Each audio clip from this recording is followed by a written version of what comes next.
The 6.5 is on the road with a view from Davos. We are here at the World Economic Forum having some great conversations.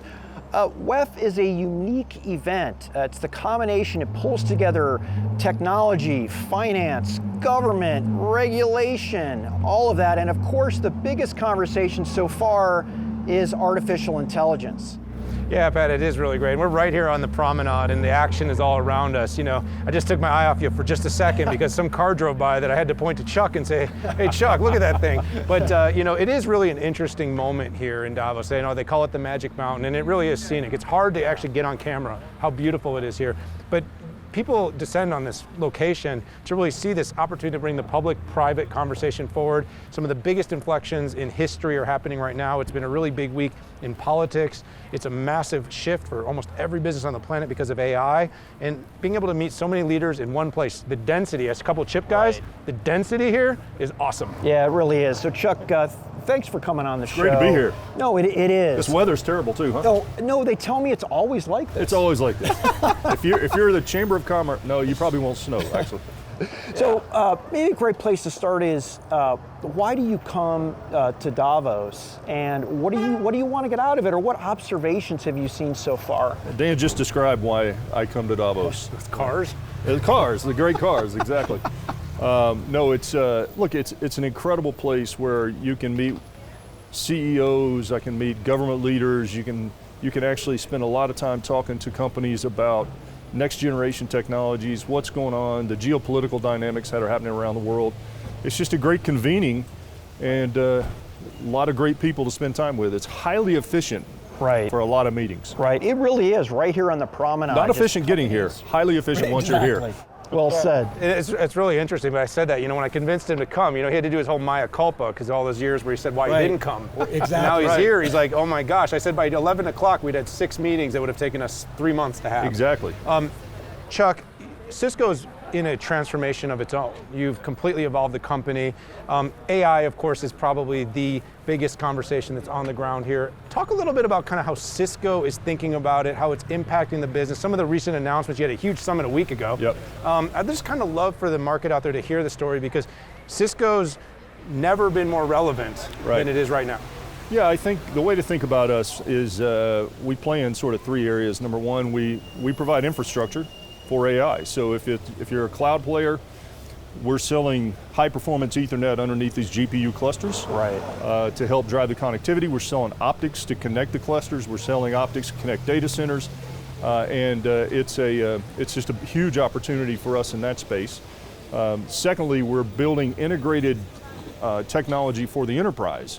So integration of GPUs or NPUs or LPUs with traditional CPUs, but also with storage, networking, and an orchestration layer to really help our customers deploy AI apps more easily. And then the final area we play in a big way is security. And the launch you talked about last week, we had an AI summit where we launched AI Defense, which is an incredible suite of products that really help our customers put guardrails around their models. And the great news is it applies to all models. So you don't have to have a different security posture for every model.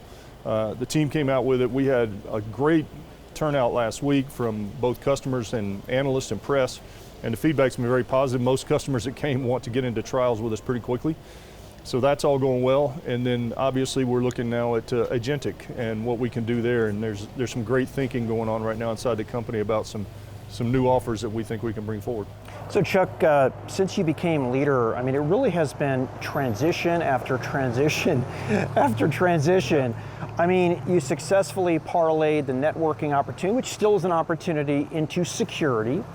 And then you added another element, which was data, with the acquisition of Splunk, and you're layering. What should we expect over the next, I mean, I know there's a lot of execution around AI, but what should we be looking for the next transformation? Well, I think 2 things I would call out. Number one, you're going to see very tight integration across all those things that you just mentioned, because the reality of the power of all of them being together at Cisco is us leveraging them to give our customers more immediate insights about what's going on in their infrastructure. So real quickly, application has a problem.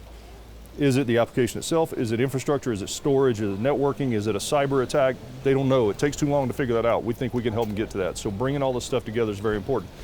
But the second is this whole notion of agentic AI. You think about what we could do to potentially create a network administrator that's actually an agent. Sure. And actually an integrated solution in that space. So I think stay tuned. We're looking at bringing some of that stuff forward. Yeah, so it sounds a lot, I mean, you've been known for the easy button for a long time, and you're essentially extending the easy button. I've never had a CIO ever say, hey, I'd like more vendors to work with, and I want it to be more complex. Yeah. So I think with all of this, you're really addressing that, and at least our research suggests it's very unique. Well, if you think about it, even when we acquire a company, you have a management console and then a management console.